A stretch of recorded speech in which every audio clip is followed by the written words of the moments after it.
We are hearing a lot these days about the 2024 election being all about vibes rather than policy. As far as the media are concerned, it's about who's a felon who wants to destroy democracy, who's weird, who's America's wine mom, who's America's folksy dad.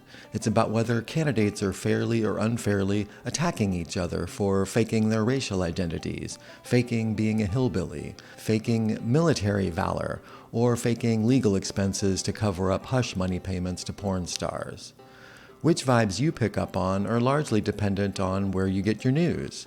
The siloed media environment is reminiscent of the Antebellum period, when launching a national newspaper was an integral part of running a presidential campaign, and papers were either pro-Democrat or pro-Whig, then later pro-Republican. And that's not the only thing about 2024 that reminds me of another vibe election, the one in 1840, which featured the slogan, "Tippecanoe and Tyler too."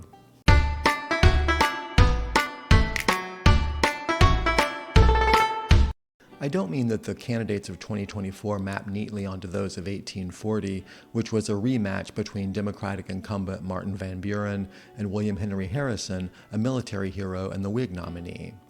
Kamala Harris's running mate Tim Walz doesn't present any obvious similarities to John Tyler, Harrison's running mate, and Van Buren didn't have a running mate because the Democrats decided not to renominate his vice president, Richard Mentor Johnson, or anyone else in his place. Johnson may kind of sort of remind some people of President Joe Biden, who the Democrats decided in late July to pull from his rematch with Trump.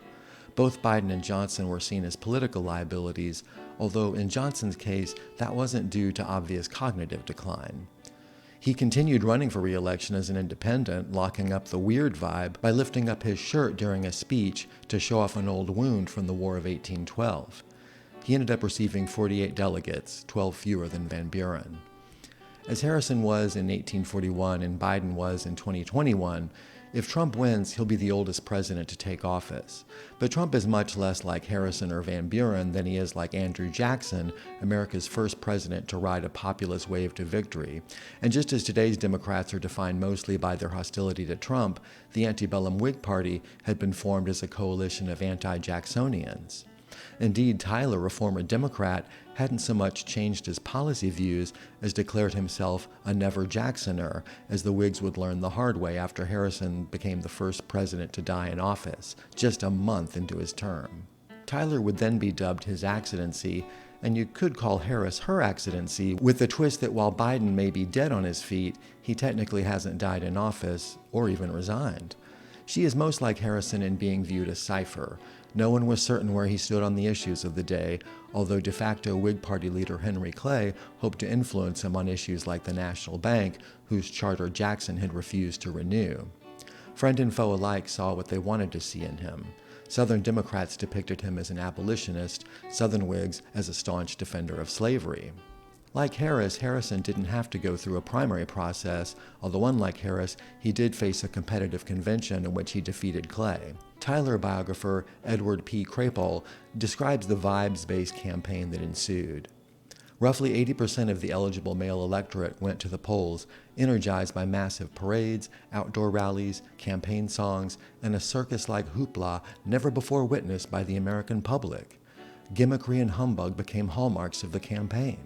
Quite fortuitously, the Whig ticket of military hero Harrison, the victor over the Shawnee Indians at the 1811 Battle of Tippecanoe in frontier Indiana, and his patrician running mate John Tyler, inspired the most famous alliterative campaign slogan in American history, "Tippecanoe and Tyler too." It became an iconic political jingle that remains popular to the present day, even though most contemporary Americans know little to nothing about either Harrison or Tyler.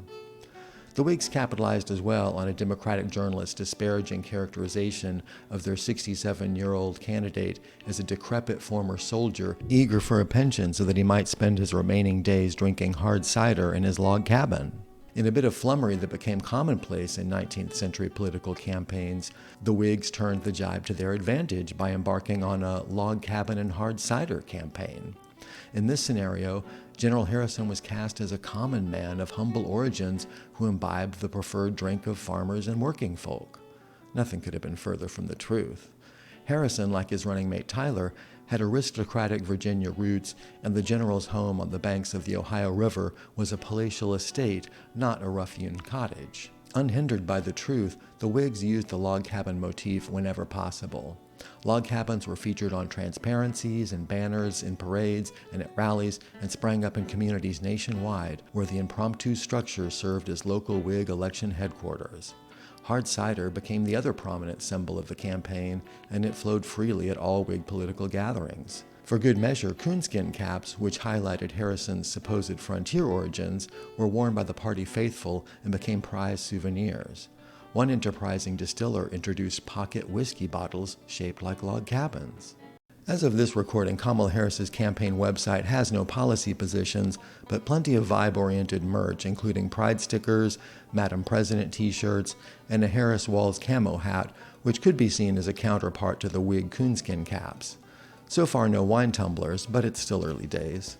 Trump's website includes both a political platform and even more merch. It too has a camo hat along with his other MAGA caps and merch emblazoned with his arrest mugshot and a close-up of the fist he raised immediately after last month's assassination attempt, which pro-Harris outlets promptly memory hold. Harris has so far avoided interviews, instead appearing on RuPaul's Drag Race and hosting rallies with rap stars. Trump was introduced by Dana White at the Republican convention, which featured appearances by Hulk Hogan and Kid Rock. As vibe elections go, 2024 is shaping up to give 1840 a run for its money. Of course, there's also a chance that Robert F. Kennedy Jr. and Jill Stein's campaigns could affect the outcome. If you'd like to know about one of the most consequential spoiler elections in American history, watch this video next. Subscribe and leave a like on your way out, and I'll see you in the next episode.